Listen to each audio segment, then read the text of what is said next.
Disclaimer, the comments made in this video are intended for entertainment purposes only and are not intended to offend anyone. From my truth to no, not like that. It's the endless loop where conviction turns on itself and self-awareness takes another personal day. Here are the moments when woke people cancel themselves. The ultimate highlight reel of logic eating itself. First up, we've got a walking contradiction straight from the woke starter pack. 1 minute, names are sacred and misusing them is emotional violence.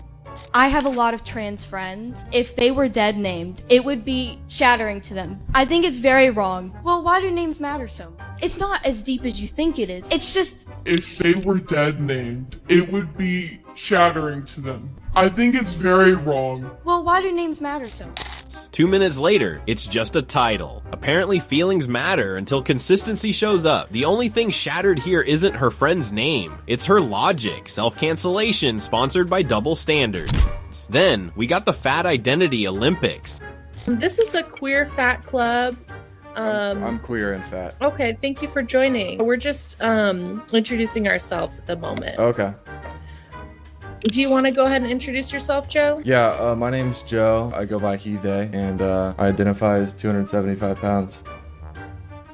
Okay. I feel like Jay's kind of making fun of me, though. I know it's kind of a shock. I know, kind of a new thing. I'm just, monk. Do what? I said I apologize. Oh, no, you're good.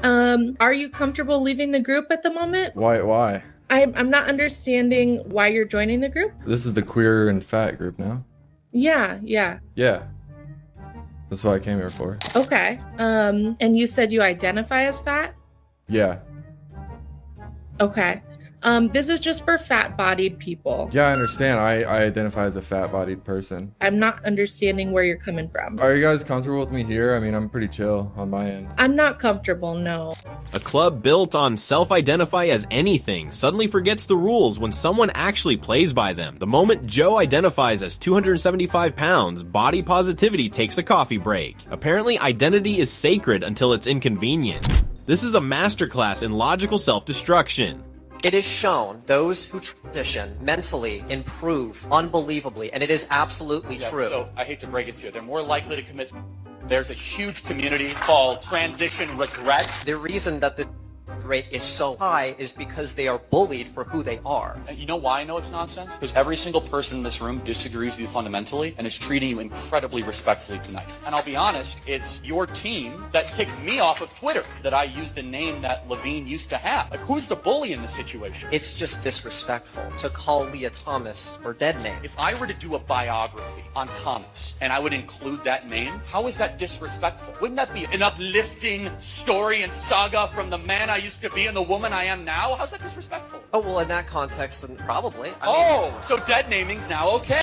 A student proudly preaches the gospel of acceptance until Charlie Kirk hits them with a reality check. One question later, the same person who banned dead naming just agreed it might be fine. Nothing like watching a full moral crusade collapse faster than their talking points could update. Next up, the border debate where logic needed a passport. Crossing the border illegally is not a crime? No, it's not a criminal act. Okay. It's a misdemeanor. Misdemeanor is not a crime? It's not a criminal act, no. If you get charged with a misdemeanor, that's not a criminal act. Why get charged at all then, if it's not a criminal act? Because we have different levels of crime. So it is crime. It's just we a different level. have different levels of. I shouldn't say crime, but it's not. It's not a crime. You're not breaking the law. I mean, you are breaking the law, but it's not a criminal act. Apparently, crossing illegally isn't a crime. It's just breaking the law in a non-criminal way. The mental gymnastics deserve an Olympic medal. Woke logic always finds a way to turn plain facts into feelings, then argues with itself until reality wins by default. Now, we've got the modern empowered duo preaching that men can't be trusted while proudly chasing bad boys like it's a scholarship. What were some of the things you were told about men while growing up? Don't trust them. Yeah, I agree with that one. What is the most surprising thing you've learned about men from your experiences? You can't trust them. Facts. Do you prefer a man who is a gentleman or a bad boy? Bad boy. Bad boy. Is it fair to say women lust after bad boys but want to settle down with nice guys? Yeah. If you happen to be looking for a quality man, where would you expect to find one? A quality man? Church. Yes, that is. When was the last time you went to church? Nothing screams self-awareness like calling all men toxic, then daydreaming about one in a leather jacket. The moment accountability enters the chat, logic disappears faster than their church attendance. Turns out the patriarchy isn't their problem, hypocrisy is. Here, the pronoun parade. It is official. The school system has failed these kids. What are your pronouns? She, her. She, her. She, her. He, him. She, her. He, him, this. They, them. They, them. I'm Schwab, and I go by all pronouns. Any pronouns. He, him, his. Well, I'm out, guys. If this is what's cool now, I think I'm done. I no longer have any connection to this world. I'm gonna go home and kill myself. Goodbye, friends.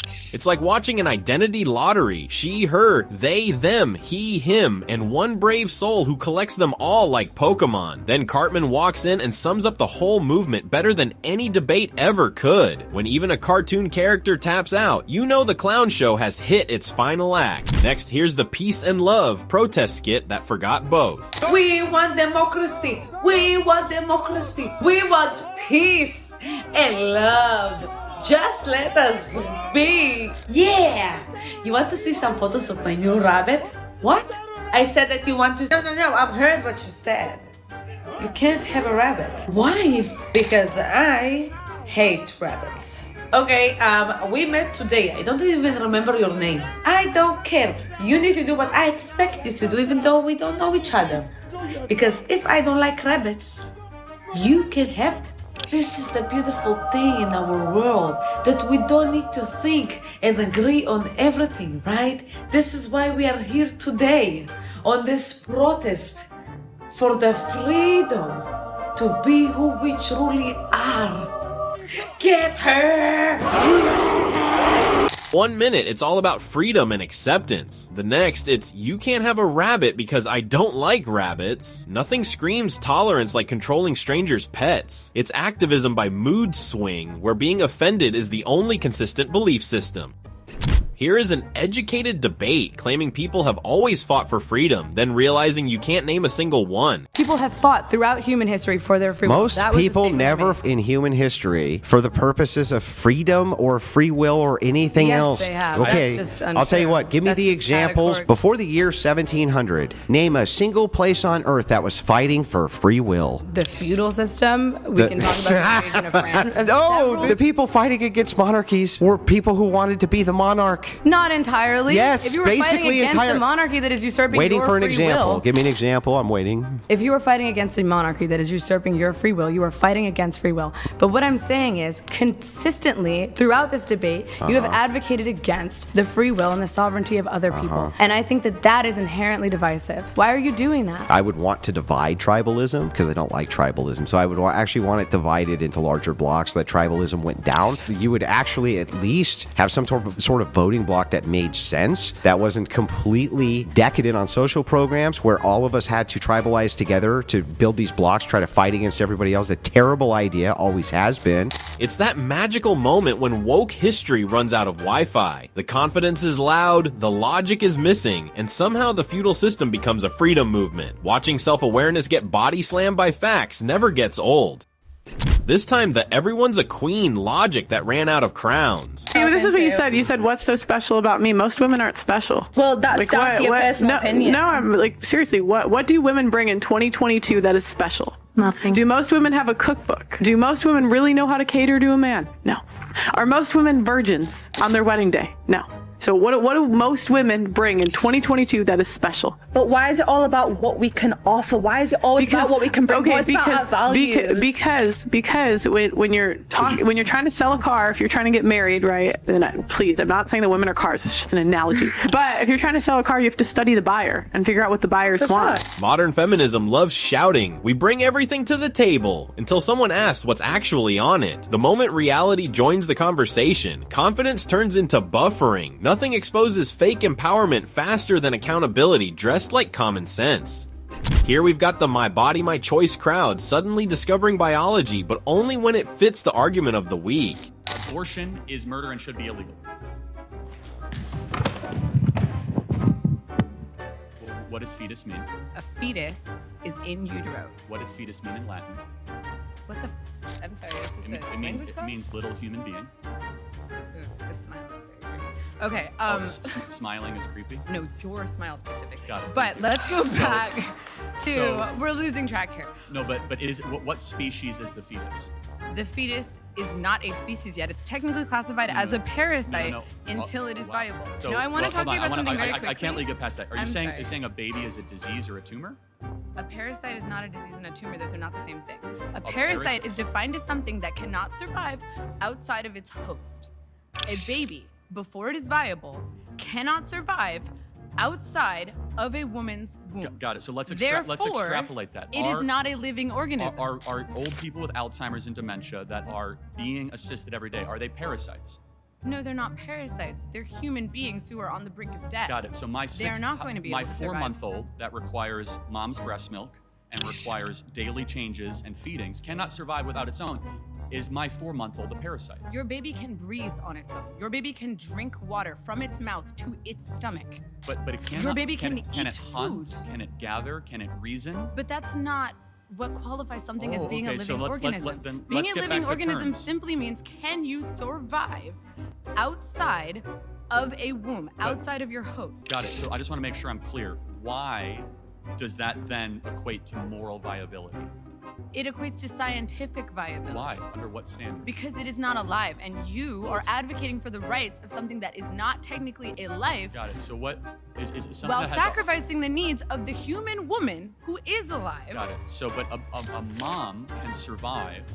Yes. Without the baby in her. Right? Yes. The baby cannot survive without the mom. Yes. But a mom cannot survive without her lungs. So it's not her body, it's in her body. It's not her DNA, so it's not her choice. So it's a... It actually is directly her DNA. It is 100%. It's 50% of her DNA. The same people who call a fetus a parasite will post love wins with a heartbeat emoji 5 minutes later. It's science until science disagrees. Then it's feelings in a lab coat. Now, we've got the anti-capitalist freedom fighter who discovered racism through theory, not experience. I'm against racism, I'm against oppression. Have you experienced racism? Well, no, but that doesn't mean that I can't be against it, because racism is caused by capitalism. Yeah, and we have to overthrow capitalism to get rid of it, to get rid of racism. Apparently, oppression now comes with Wi-Fi and a Marxism tee. The logic, end capitalism to end racism, because nothing screams equality like blaming the system that built your smartphone. It's social justice powered by irony and a solid data plan. In this clip, we've got the regret police trying to rewrite rap history. Do you look back at some of your old lyrics given the climate of what's happening today with women's empowerment and be like, I was kind of up that I said that? Nope, hell, that was me. I love it. Man, straight stop, up. man. No, don't say that. A woke interviewer asks Snoop if he feels bad about lyrics from 30 years ago, as if gangsta rap needs a postmodern rebrand. But he doesn't. Nothing like watching woke culture demand remorse from people who actually lived what they talk about. Next up, we've got a pronoun showdown that eats itself alive. Not Jenna. Please don't assume. I am assuming. I'm identifying as Jenna. Okay, but your name's Caitlin. Why are you here? No, I'm identifying as Jenna. Your name is Caitlin. Why are you here? Please respect me and my person. Jenna. My name is Jenna, and my pronouns are they and them. Respect it. If you don't, you're a bigot. This woke woman starts correcting someone's name until that same respect my identity rule gets flipped right back. Suddenly, self-identification has limits. Love watching the gender police get arrested by their own logic. Next, we've got the age of choose your own puberty. What is like the youngest age you think someone should be able to medically transition? There's a specific age that anybody just comes into their trans identity. I don't have an age for you. I mean, you know, as an AMAB person assigned male at birth, like, what do we go through puberty at, like 13? I think so. I'm like, anytime around that age, I feel like whenever these kids are coming into their own identity, it should be a conversation that we could have and not be so quick to say, oh, nope, they're too young, they don't know what they're talking about. How do you guys feel about trans women and women's sports? Because nothing says science like deciding biology is optional. The logic, kids can pick their identity, but adults can't pick their breakfast without judgment. Ask for an age. Get a TED Talk on feelings. Turns out the only thing transitioning here is the definition of common sense. Here is peak equality logic, where fairness means ignoring physics. How do you guys guys feel about trans women and women's sports? Another highly debated topic. They're women. Let them be in women's sports. It's not like... Even Leah Thomas? I don't know that. I don't know people. Just... The mental gymnastics here deserve their own Olympic category. One question about Leah Thomas, and suddenly the science of believe all identities gets benched. Next we have peak woke contortion. Did you guys see the Sydney Sweeney ad this week? I think it's absolutely unacceptable. I mean, as she put it, it's not acceptable. And I've been seeing a lot of people online being like, okay, well, if we ran the same ad with a black woman, it would be interpreted differently. What are your thoughts on that? You know, they can say what ifs all they want, but the fact of the matter is they used a white woman to send a very specific message. By specifically using a white person, it completely disregards everything that we've spent the last centuries working towards, and so that just kind of it rubs us the wrong way. Nothing screams deep analysis like losing your mind over a commercial with a white woman and calling it sociology. Throw in a simple, what if it were a black woman? And suddenly all that confident moral outrage collapses. Facts, context, and common sense, completely optional. Next up, we reach maximum woke chaos. How do you expect to have good faith conversations when you won't acknowledge that trans women are women, even though medical associations across the world will, and people who have degrees in medicine? So funny you say that, actually. There are a lot of countries across the world that are actually pulling back on transgender medications, and I think we need to have a serious conversation about how these people are being turned into patients for lives. We need to talk about how people are profiting hundreds and thousands of dollars per patient on people who are being told that if they just take some hormones and get some surgeries, that all their happiness will be back. This is where confidence meets confusion, when every statement sounds sure until money enters the chat. One simple question about money and medical treatments, and suddenly all that trans women are women confidence evaporates. Here we've got peak woke thinking. Hey, let's watch this because it's so funny. Elon Musk were here right now, what would you tell him? Go back where you come from. America or where he came from? South Africa? South Africa? South Africa, right? Oh, gotta go. When your progressive clapback takes one wrong turn and ends up in self-cancellation territory, all that righteous energy instantly canceled by a single geography check. Woke logic folding in on itself faster than a poorly made TikTok debate. And there you have it, another round of moral superiority meeting basic logic and losing by knockout. If irony had a championship belt, woke culture would be holding it upside down. Stick around, because at this rate, they'll probably cancel themselves again before the credits roll.